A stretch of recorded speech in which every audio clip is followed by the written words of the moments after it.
नमस्कार, खबरों का पंचनामा देख रहे हैं आप। मैं हूं आपके साथ पूजा। हम लेकर आए हैं देश और दुनिया की 5 बड़ी खबरें, जिस पे चर्चा के लिए मेरे साथ स्टूडियो में मौजूद हैं कैपिटल टीवी के editor in chief doctor Manish Kumar.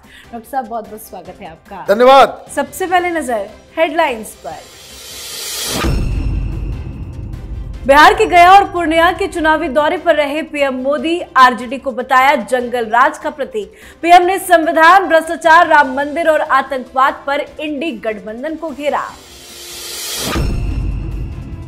चुनाव से पहले पीएम मोदी का धमाकेदार इंटरव्यू। सनातन धर्म, चुनावी bond, one nation one election, भ्रष्टाचार से लेकर कई मुद्दों पर पीएम मोदी ने खुलकर दिया जवाब। राहुल गांधी ने किया पलटवार, कहा पीएम डरे हैं इसलिए दे रहे इंटरव्यू। तिहाड़ जेल से केजरीवाल का संदेश, कहा मेरा नाम अरविंद केजरीवाल और मैं आतंकवादी नहीं हूं। तो वहीं शराब घोटाले में हुई एक और बड़ी गिरफ्तारी, साथ ही आपकी गुजरात स्टार प्रचारकों की लिस्ट में सुनीता केजरीवाल का नाम शामिल। दिल्ली पुलिस को न्यूज क्लिक मामले में यूएपीए के तहत केस चलाने की मिली मंजूरी। न्यूज क्लिक के संस्थापक प्रबीर पुरकायस्थ को लगा बड़ा झटका। पतंजलि विज्ञापन मामले में बाबा रामदेव को आज भी नहीं मिली माफी। सुप्रीम कोर्ट ने फिर फटकारा, 23 अप्रैल को सुप्रीम कोर्ट में फिर होगी पेशी। खबरों की शुरुआत में सबसे पहले बात बिहार से विपक्ष पर पीएम मोदी की हुंकार की। प्रधानमंत्री नरेंद्र मोदी ने आज 13 दिन में तीसरी बार बिहार का चुनावी दौरा किया। सुबह गया पहुंचे, उसके बाद पूर्णिया गए। गया और पूर्णिया दोनों ही जगह पीएम ने विशाल जनसभा को संबोधित किया। इस दौरान उन्होंने विपक्ष पर जमकर निशाना साधा। प्रधानमंत्री ने आरजेडी को बिहार में जंगलराज का चेहरा बताया और कहा कि विपक्ष को भगवान राम से भी दिक्कत है। पीएम मोदी ने लालू प्रसाद यादव पर कड़ा प्रहार करते हुए कहा कि बिहार में जंगलराज का चेहरा आरजेडी है। बिहार में भ्रष्टाचार का दूसरा नाम आरजेडी है। बिहार को आरजेडी ने केवल 2 ही चीजें दी हैं, एक जंगल राज और भ्रष्टाचार। इन्हीं का दौर था कि बिहार में अपहरण, फिरौती उद्योग बन गया था। इसी के साथ पीएम ने संविधान, भ्रष्टाचार, राम मंदिर और आतंकवाद पर इंडी गठबंधन को घेरा है। पीएम ने कहा हम भ्रष्टाचार को मिटाने में लगे हैं और वो बचाने में लगे हैं। भ्रष्टाचार के ठिकानों को बचाने के लिए सभी एक हो रहे हैं। बार बार पीएम मोदी बिहार का दौरा कर रहे हैं। बिहार कितना इंपॉर्टेंट हो गया है। देखिए, 40 सीटें हैं और बहुत ही इंपॉर्टेंट है। और आज वो कहाँ गए? वो गया जा रहे हैं। गया में कौन उम्मीदवार है? तो मांझी साहब की पार्टी से उम्मीदवार है। आप पूर्णिया जा रहे हैं। पूर्णिया में कौन है उम्मीदवार आपके पास? आपके पास जेडीयू का उम्मीदवार है। मतलब आप न सिर्फ भारतीय जनता पार्टी के कंस्टिट्यूएंसीज में जाकर के प्रचार कर रहे हैं, बल्कि अपने साथ गठबंधन के तमाम साथियों को भी आप अपने प्रचार से जितवाने में लगे हुए हैं। इसलिए तो वो कह रहे हैं 400 पार 400 पार। मेहनत भी नजर आ रहा। अगर आप ठीक अपोजिट साइड देखें, राहुल गांधी अपने किसी भी सहायक पार्टी के लिए प्रचार प्रसार इन्होंने किया है। भाई, बिहार में आरजेडी भी लड़ रही है। आपने देखा कि भाई आरजेडी की किसी कंस्टिट्यूंसी में राहुल गांधी की रैली हो रही हो? आम आदमी पार्टी लड़ रही है दिल्ली से। अभी तक तो उसकी शुरुआत भी नहीं हुई है कांग्रेस पार्टी का प्रचार प्रसार कहीं भी। तो ये फर्क पड़ जाता है जब आप एक गठबंधन जो यूनाइटेड हो और एक भानुमति का कुनबा जो है अगर आप इकट्ठा करते हो, तो वो तो एक अलग साफ साफ नजर आ रहा है स्ट्रैटेजी को देख के। दूसरी चीज, आप पूर्णिया जा रहे हो, ऐसी जगह पे जाकर के आप रैली कर रहे हो जहां भारतीय जनता पार्टी की जीत की बड़ी कम उम्मीद है। यह पूर्वांचल का इलाका है, सीमांचल का इलाका ही है। और यहां पे जो 4-5 सीटें हैं उस टोटल 40% प्लस। किशनगंज में तो आप ये देखिए, किशनगंज में 68% मुस्लिम्स है। बाकी सारी जगहों पे 40% से ज्यादा मुसलमान हैं। और आप वहां जाकर के आरजेडी के खिलाफ जो है आप यलगार करते हो। तो ये फर्क है, स्ट्रेटजी, प्लानिंग, कहां जाना है, कैसे जाना है, और इसका इंपैक्ट बिहार के चुनाव में जरूर पड़ेगा। जी, तो पीएम मोदी जबरदस्त चुनावी प्रचार में जुटे हैं। साथ ही तमाम नेता राजनेताओं की रैलियां, जनसभाएं, इंटरव्यू भी हो रही है। राहुल गांधी भी चुनावी प्रचार में जुटे हुए हैं और इसी कड़ी में प्रधानमंत्री नरेंद्र मोदी ने समाचार एजेंसी एएनआई को लगभग 1.25 घंटे का एक इंटरव्यू दिया है। इस इंटरव्यू में पीएम मोदी ने राम मंदिर, सनातन धर्म, दक्षिण की राजनीति और अपनी विदेश नीति जैसे कई मुद्दों पर बात की है। लेकिन चुनावी बॉन्ड को लेकर उन्होंने जो कहा उसकी काफी चर्चा हो रही है। पीएम मोदी ने चुनावी बॉन्ड के पक्ष में कहा कि अगर उनकी सरकार ने चुनावी बॉन्ड ना लाया होता तो मनी ट्रेल कभी पता नहीं चलता। देश में चुनाव से पहले इलेक्टोरल बॉन्ड को लेकर आई जानकारी एक अहम मुद्दा है, पर राहुल गांधी को पीएम मोदी का यह इंटरव्यू रास नहीं आ रहा। इंटरव्यू के सामने आते ही राहुल गांधी ने कहा कि पीएम पकड़े गए हैं, इसी वजह से इंटरव्यू दे रहे हैं। राहुल गांधी ने मीडिया से बातचीत में कहा कि चुनावी बॉन्ड्स में सबसे जरूरी चीजें हैं नाम और तारीख। राहुल गांधी ने कहा कि ये दुनिया की सबसे बड़ी वसूली स्कीम है। चुनावी बॉन्ड घोटाले के मास्टरमाइंड पीएम मोदी है। पीएम मोदी ने इंटरव्यू दिया, तमाम मुद्दों पे बातचीत की, पर राहुल गांधी को ये क्या हो गया, क्यों खिसिया रहे हैं? देखिए, खिसिया इसलिए रहे, सिर्फ राहुल गांधी नहीं है, तमाम लेफ्ट लिबरल कबाल, वो पत्रकारों का जो पूरा गैंग है, वो सब अब माथा पीट रहा है, चेहरे छुपा रहे हैं। क्यों?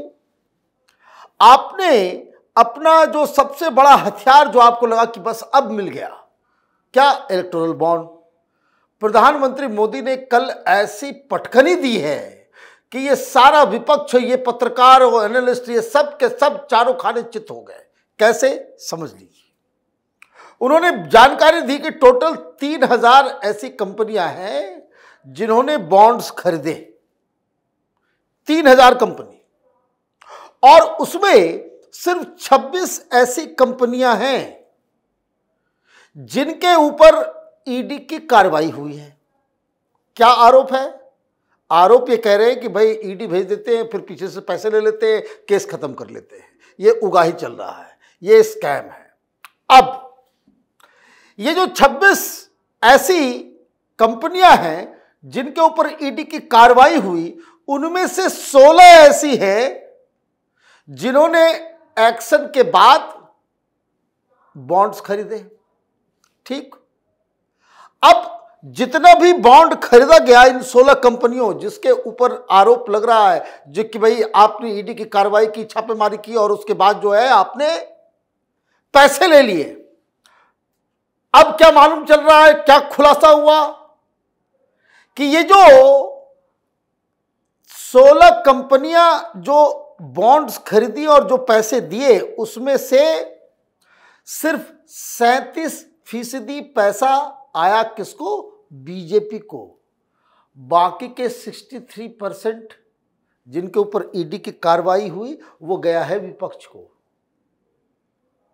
तो मीठा मीठा गप गप कड़वा कड़वा थू, आपकी पूरी दलील ही वो चारों खाने चित हो गई और इसलिए इनके हाथ से एक और मुद्दा निकल गया है, इसलिए ये चीख चिल्ला रहे हैं। जी, अब बात करते हैं अरविंद केजरीवाल की, जिन्होंने आज जेल से संदेश भेजा है, जिसकी जानकारी संजय सिंह ने दी है। संजय सिंह ने आज प्रेस कॉन्फ्रेंस कर कहा कि अरविंद केजरीवाल, जिन्होंने देश और दिल्ली के लोगों के लिए एक बेटे और भाई की तरह काम किया, उन्होंने तिहाड़ जेल से एक संदेश भेजा है। संजय सिंह ने कहा कि दिल्ली सीएम ने कहा है, मेरा नाम अरविंद केजरीवाल है और मैं आतंकवादी नहीं हूं। तो वहीं जेल में बंद केजरीवाल की तबीयत खराब का भी ढोंग पीटा जा रहा है। खबर है कि केजरीवाल ने प्राइवेट डॉक्टर से वर्चुअल मुलाकात की इजाजत मांगी है। साथ ही शराब घोटाले में एक और गिरफ्तारी हुई है, ईडी ने चंद्रप्रीत सिंह को गिरफ्तार किया है। तो वहीं एक बड़ी खबर यह भी सामने आई कि आम आदमी पार्टी ने गुजरात में लोकसभा चुनाव के लिए 40 स्टार प्रचारकों की लिस्ट जारी की है, जिसमें अरविंद केजरीवाल के नाम के साथ साथ उनकी पत्नी सुनीता केजरीवाल का नाम भी शामिल है। सुनीता केजरीवाल को क्यों स्टार प्रचारक बनाया गया है? देखिए, मुझे तो लग रहा है कि ये तिहाड़ी चीफ मिनिस्टर आज शाहरुख खान बन गया। एक फिल्म आई थी, my name is Khan and I am not a terrorist. वही आज ये कह रहा है कि my name is Arvind Kejriwal and I am not a terrorist. भाई, टेररिस्ट तुमको बता कौन रहा है? भाई, टेररिस्ट तुमको बता कौन रहा है? तुम्हारी पार्टी के लोग बता रहे हैं। कल आया बाहर तिहाड़ से मिलकर के आपसे, वो भगवंत मान जी ने कह दिया कि भाई ये तो आतंकवादी है, उस तरह से ट्रीट किया जा रहा है। आज संजय सिंह ने कह दिया। तो कोई कह नहीं रहा, ये खुद ब खुद तो डायलॉगबाजी करना है। भाई संदेश आया, कैसे आ गया संदेश? कोई चिट्ठी आई? कैसे संदेश आया? भाई दिखाओ। अब ये दिखाएंगे नहीं। दरअसल इनकी टेक्निक बिल्कुल ही सिंपल है। सवेरे सवेरे दुकान लगा लो, मीडिया वालों को तुमने दे ही रखा है सारा कमाल, और उसके बाद आप प्रेस कॉन्फ्रेंस कर दो, वो चलता रहेगा। केजरीवाल जो है वो जेल के अंदर है, वहां से वो डायलॉगबाजी करता रहेगा, इमोशनल अपील करता रहेगा। लेकिन आपने जो सवाल किया कि ये जो सुनीता केजरीवाल है वो स्टार प्रचारकों की लिस्ट में है, तो ये जानकारी दे भाई कि आम आदमी पार्टी की वो सदस्य कब बन गई, कब उन्होंने फॉर्मली ज्वाइन किया पार्टी को, या ऐसा लग रहा है कि घर की पार्टी हो गई है कि अरविंद केजरीवाल का खानदान जो है ऑटोमेटिकली इस पार्टी का माई बाप हो गया। तो कई सारी चीजें हैं केजरीवाल के बारे में, क्या कहा जाए। रोज इस तरह की खबरें आ रही हैं। अब तो ये जो मांग कर रहे थे मनी ट्रेल, तो गुजरात के अंदर जिसने पैसे बांटे चरणप्रीत सिंह, उसकी गिरफ्तारी हो गई है। यही वो शख्स है जो गुजरात में उम्मीदवारों के पास, कार्यकर्ताओं के पास, वेंडर्स के पास कैश पहुंचाया करता था। अब बात न्यूज क्लिक मामले में आई एक बड़ी अपडेट की। न्यूज क्लिक मामले में दिल्ली पुलिस को यूएपीए के तहत केस चलाने के लिए सेक्शन मिल गया है। दरअसल दिल्ली पुलिस ने दिल्ली सरकार और एलजी को फाइल भेज यूएपीए के तहत केस चलाने के लिए सेक्शन मांगी थी, जिसके बाद दिल्ली पुलिस को इसके लिए अप्रूवल मिला है। आज कोर्ट में न्यूज क्लिक मामले पर अहम सुनवाई हुई। कोर्ट ने इस मामले में दायर चार्जशीट पर संज्ञान लिया।